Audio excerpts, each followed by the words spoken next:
नमस्कार मंडळी, मी अनिता तुम्हा सर्वांचं अगदी मनापासून स्वागत करते। सर्वांना श्री स्वामी समर्थ। सध्या फाल्गुन महिना सुरू आहे आणि मराठी वर्षाची सांगतासुद्धा होताना अतिशय असा फलदायी हा दिवस आलेला आहे। तर बघा, 27 मार्च 2025ला प्रदोष आणि मासिक शिवरात्री एकाच दिवशी आलेला आहे। तर बघा, असं एकत्र येणं हे अतिशय शुभ मानलं गेलेलं आहे आणि त्यातल्या त्यात आपण हे प्रदोष आणि शिवरात्री गुरुवारी आल्याने या व्रताचं किंवा या दिवसाचं महत्त्व खूप आहे। तर बघा, आपल्याला समजा गुरुवारी प्रदोष पडला की त्याला गुरुप्रदोष असं म्हटलं जातं। या दिवशी भगवान शंकर आणि दत्तगुरू यांचे विशेष पूजन केले जाते। ह्या दिवशी आपण दत्तगुरूंचे नामस्मरण आणि भगवान शंकरांचे नामस्मरण केल्याने अतिशय असं आपल्याला त्याचं विशेष असं फळ मिळत असतं। तर आपण या दिवशी असे कोणते काही उपाय करू शकतो का की त्याने आपल्याला आपल्या कुंडलीमधील जे काही ग्रहदोष असतील तर ते निघून जातील। तुम्हाला किती पण अडचणी असतील, दुःख असेल, संकट असेल, अशा सर्व दोषापासून मुक्त करणारे व्रत म्हणजे प्रदोष व्रत। तर बघा, आणि आपण जर महादेवांची पूजा केली तर ती अतिशय अशी लवकर आपल्याला त्याचं फळ मिळत असतं। तर बघा, आपण जर महादेवांना प्रसन्न करण्यासाठी तर शिवरात्री ही विशेष मानली जाते आणि प्रदोष आणि शिवरात्री एकाच दिवशी येणं हे काही सामान्य नाही, म्हणजे याचं विशेष असं महत्त्व आहे। तर खूप कमी वेळा असा शुभयोग हा जुळून येत असतो। त्यामुळे प्रदोष व्रत हे आणि शिवरात्री एकत्र आल्याने त्याचं खूप अत्यंत असं महत्त्व मानलं गेलेलं आहे आणि त्यातल्या त्यात प्रदोष व्रत हे अत्यंत महत्त्वाचे व्रत मानले जाते। प्रदोष व्रत हे महादेवांना म्हणजेच भगवान शंकरांना यांना समर्पित मानलं गेलेलं आहे। बघा, प्रदोष व्रत हे प्रत्येक वारानुसार वेगवेगळं फळ देणारं असतं। हे व्रत केल्यामुळे भाग्य, आरोग्य, संपत्ती, सुख, शांती, प्रेम, कर्जमुक्ती अशा काही तुमच्या ज्या काही समस्या आहेत तर त्या सगळ्यांवर उपाय म्हणजे हे व्रत केल्याने त्याचे खूप शुभ परिणाम आपल्याला पाहायला मिळत असतात। आपल्या ज्या काही मनातल्या ज्या काही तुमच्या सर्व इच्छा आहेत तर त्या इच्छा पूर्ण होतात। ज्या दिवशी प्रदोष आहे त्या दिवशी संपूर्ण दिवस आपण उपवास करून सूर्यास्ताच्या वेळी शिवपूजन केले जाते। बघा, भोलेनाथाला दही भाताचा नैवेद्य दाखवला आणि गाईला सुद्धा आपण गुळपोळीचा नैवेद्य दाखवला आणि या दिवशी गरजू व्यक्तींना जर दान केलं तर बघा, याचा अतिशय तुम्हाला शुभ परिणाम असा पाहायला मिळत असतो। आणि जे कोणी प्रदोष व्रत करत असेल ना तर बघा, त्यांनी प्रत्येकाने तुम्ही जर प्रदोष व्रत करताय तर त्या दिवशी तुम्हाला दिवसभर उपवास करायचा असतो। त्यानंतर सूर्यास्ताच्या वेळी बघा, प्रदोष काळ हा सूर्यास्ताच्या वेळी आणि त्यानंतरचा अर्धा ते पाऊण तास असा हा प्रदोष काळ मानला जातो।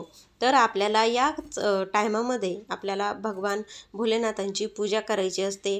त्याचबरोबर आपण गाईला सुद्धा नैवेद्य द्यायचा असतो आणि एका तरी गरजू व्यक्तीला या दिवशी थोडं तरी आपण इच्छाशक्तीने दान करायचं असतं, म्हणजे आपल्याला प्रदोष व्रताचं संपूर्ण फळ हे आपल्याला मिळत असतं। बघा, ह्या जे काही तुम्ही ही उपवास केला आणि दानधर्म केला तर आपल्याला भगवान शंकरांची कृपा विशेष अशी आपल्यावर होत असते। त्यामुळे प्रदोष व्रताचं खूप सारं महत्त्व आहे।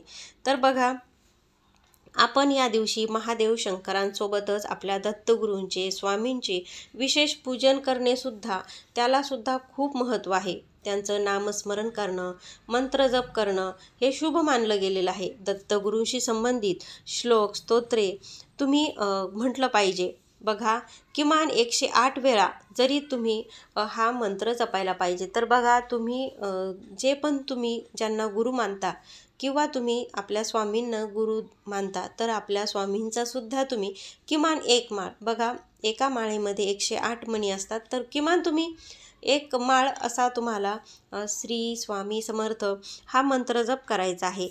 या दिवशी स्वामींना आवडणाऱ्या वस्तू आपण त्यांना नैवेद्य म्हणून अर्पण केल्या पाहिजे। त्यानंतर बघा, तुम्ही महादेवांच्या पूजेसोबतच आपल्या दत्तगुरूंचं, स्वामींचं आपण हे विशेष असं पूजन केलं पाहिजे आणि आवर्जून आपण त्यांच्या पूजेमध्ये पिवळ्या रंगाची फुले किंवा पिवळ्या रंगाची मिठाई त्यांना अर्पण करावी। याने बघा आपला जो काही गुरुग्रह आहे ते गुरुग्रहाशी संबंधित आपल्या ज्या काही अडचणी आहेत तर त्या मिटतील आणि आपल्या पाठीशी गुरुबळ हे नेहमी राहत असतं। त्यामुळे आपल्याला गुरुवारी पिवळ्या रंगाचा जास्तीत जास्त आपल्याला वापर करायचा आहे। तर बघा ज्योतिषशास्त्रानुसार नवग्रहांचा गुरु बृहस्पती म्हणजेच गुरुग्रह यांच्या कुंडलीतील स्थान आणि प्रभाव अतिशय महत्त्वाचा मानला जातो। गुरुप्रदोषाच्या दिवशी महादेव दत्तगुरूंसह आपले गुरु स्वामी आणि आपल्या ज्या काही ग्रहांची उपासना केल्यास कुंडलीतील आपल्या गुरुचं स्थान हे मजबूत होत असतं। गुरुबळ मिळणे गुरुग्रहाचा प्रतिकूल प्रभाव करण्यास आपल्याला मदत होते। बघा जेव्हा पण आपला गुरुबळ हा आपला प्रभावी असतो, जेव्हा आपल्या कुंडलीमधील आपला गुरुग्रह मजबूत असतो ना, तर तेव्हा बघा तुम्हाला करिअरच्या संबंधित अजिबात अडचणी राहत नाही। तुमची दिवसेंदिवस प्रगती होत राहते, तुमच्या घरामध्ये अखंड लक्ष्मी नांदते।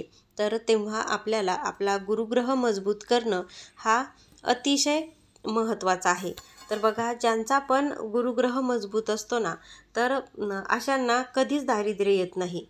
तेव्हा बघा आजचा दिवस अतिशय असा महत्त्वाचा आहे। तुम्हाला जर घरामध्ये दारिद्र्य असेल, कर्जानी तुम्ही खूप व्यापला असाल, तर अशा वेळेस तुम्ही प्रदोष काळी म्हणजे तुम्ही हे प्रदोष व्रताचं जरी तुम्ही उपवास नाही केला आणि फक्त पूजन केलं तरीसुद्धा तुमच्या सर्व अडचणी मिटत असतात।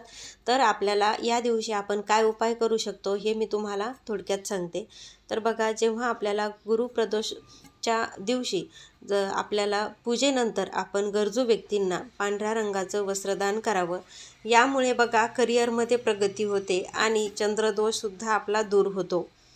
त्यानंतर जर आपल्याला ग्रहदोष दूर करायचा असेल तर अशा वेळेस आपण थोडेसे पाण्यामध्ये काळे तीळ मिसळून भगवान शंकरांना आपण त्या काळे तीळ मिसळलेल्या पाण्याने आपण अभिषेक केल्यास आपले संपूर्ण ग्रहदोष हे दूर होत असतात।